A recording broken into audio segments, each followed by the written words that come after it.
Hello everyone, welcome to Biblical Prepping. I'm Judith Garten and this is the Prepper portion, and I'm here today to talk to you about a conversation I had recently with one with my son, another with one of my girls, and another with a couple of friends that I have that I've met through social media. And this question is, why do I make tinctures?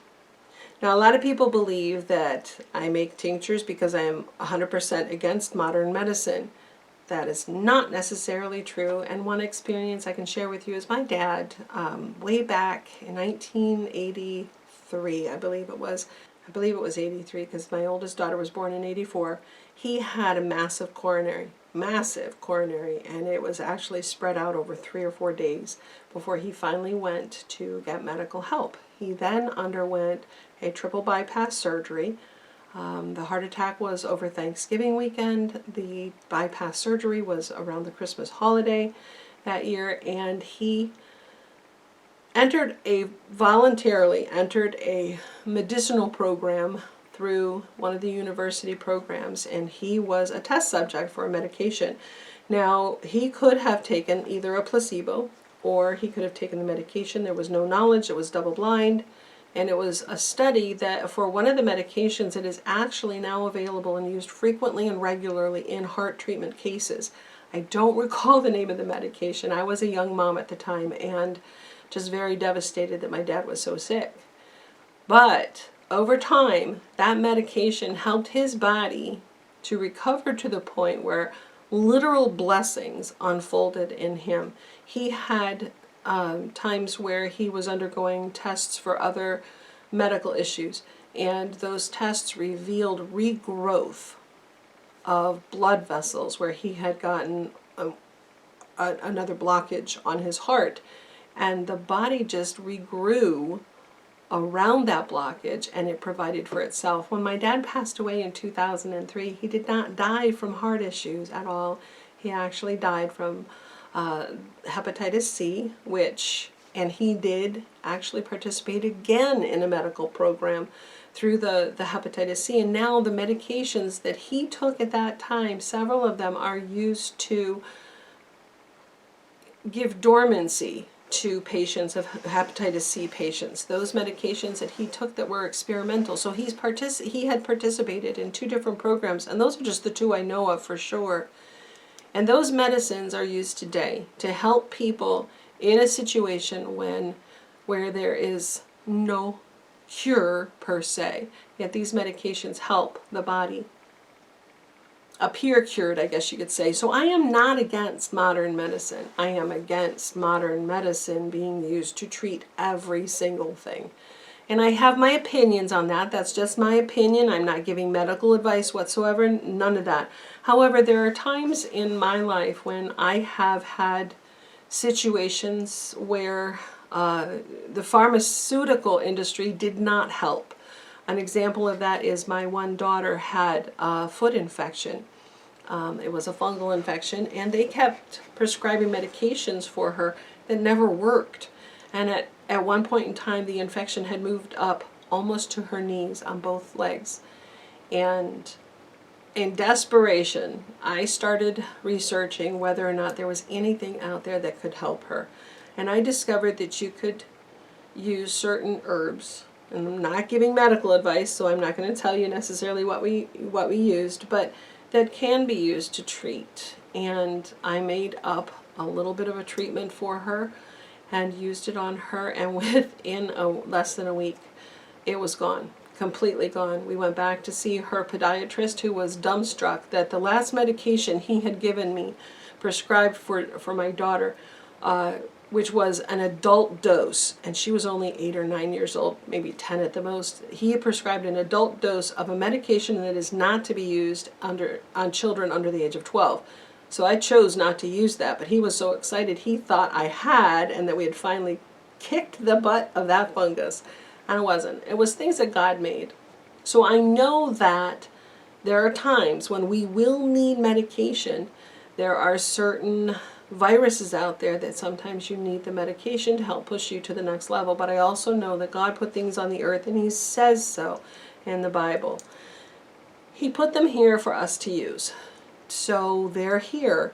And if I can get rid of something without using pharmaceuticals that have a full list of toxic side effects, I will choose that first and foremost. So why do I make tinctures?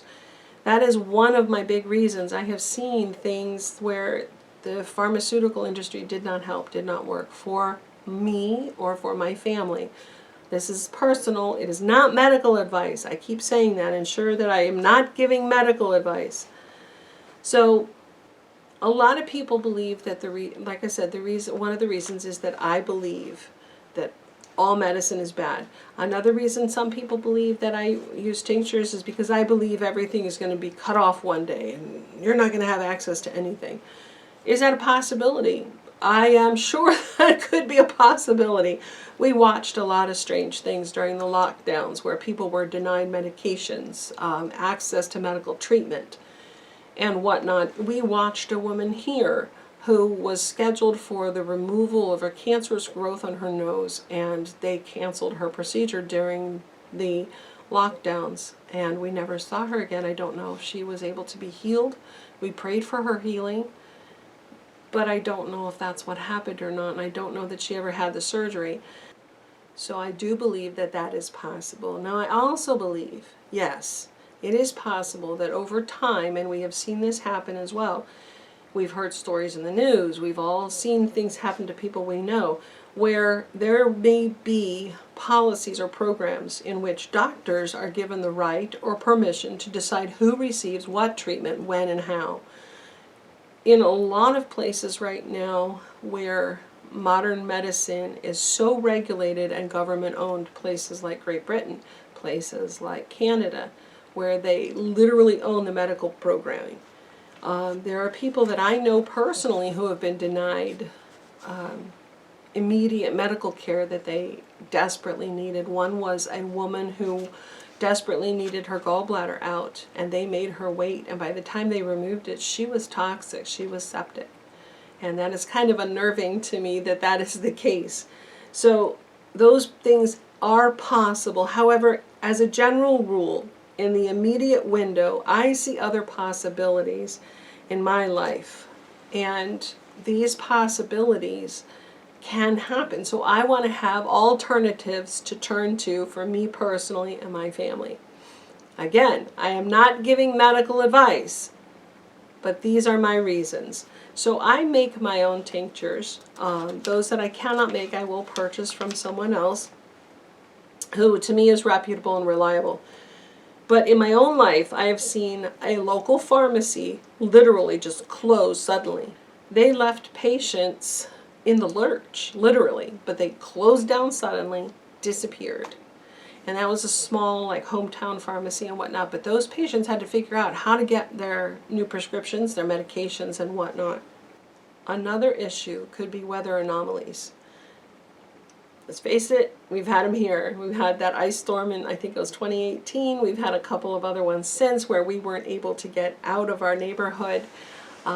We do have chains now for our car, and eventually are praying in a four-wheel drive vehicle as well.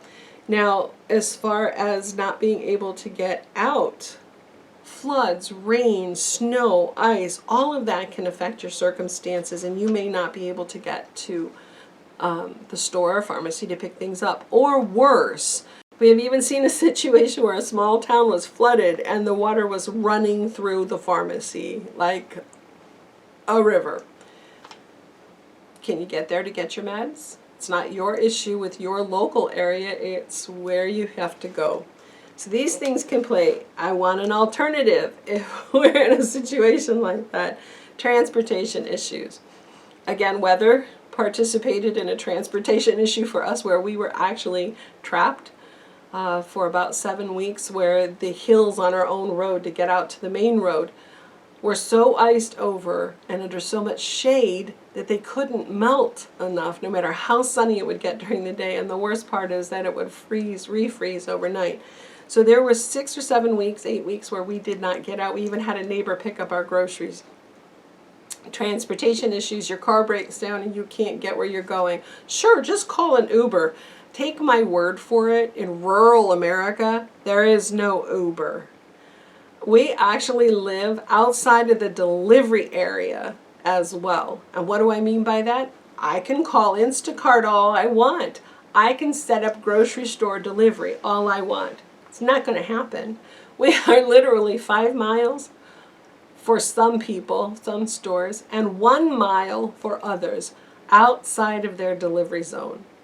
It is not going to happen. I even joked one time with the Krogers, and I said, well, if I meet you down the road at the pizza joint, can you just bring my No, they can't even do something like that. Is that a possibility at some point in time? I don't know, maybe. But when you live in rural America, you have to weigh your options. So having something on hand like the tinctures help. Money.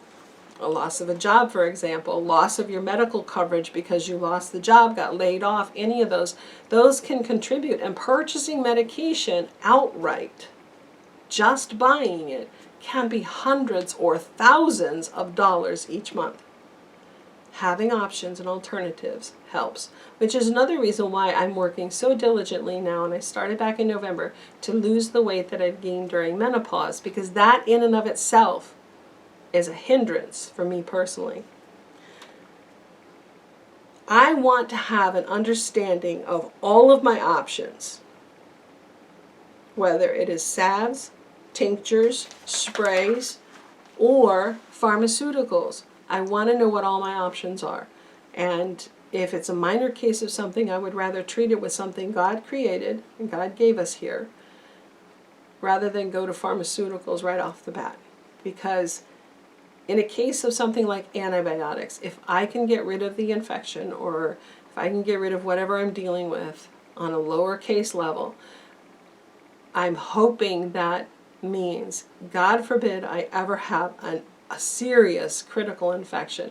The medications that some cannot use because everything is so resistant these days, I'm hoping that because I've used minor things for minor issues, God forbid I ever have a major infection or a sickness of any kind, the medications will still work for me, rather than having resistance issues. So for these reasons, I have a small library of books over in this area, all over, that I use on a regular basis to study the different things that grow in our yard wild, or that I have planted on purpose. I have been taking classes and studying for decades, and I not too long ago took classes through the School of Traditional Skills. I'll leave their link below. And I've been practicing for years.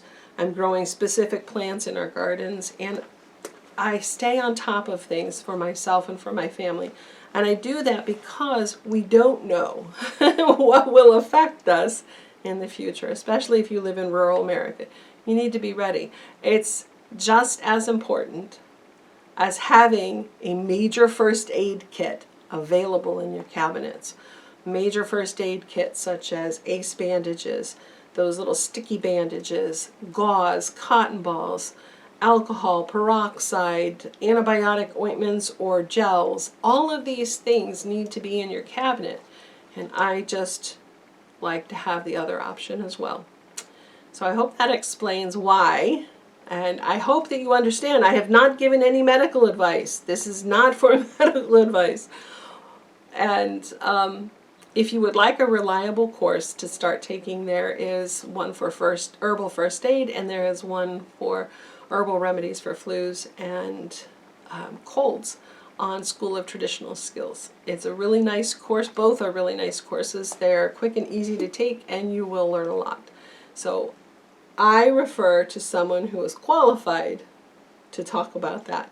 Blessings and shalom.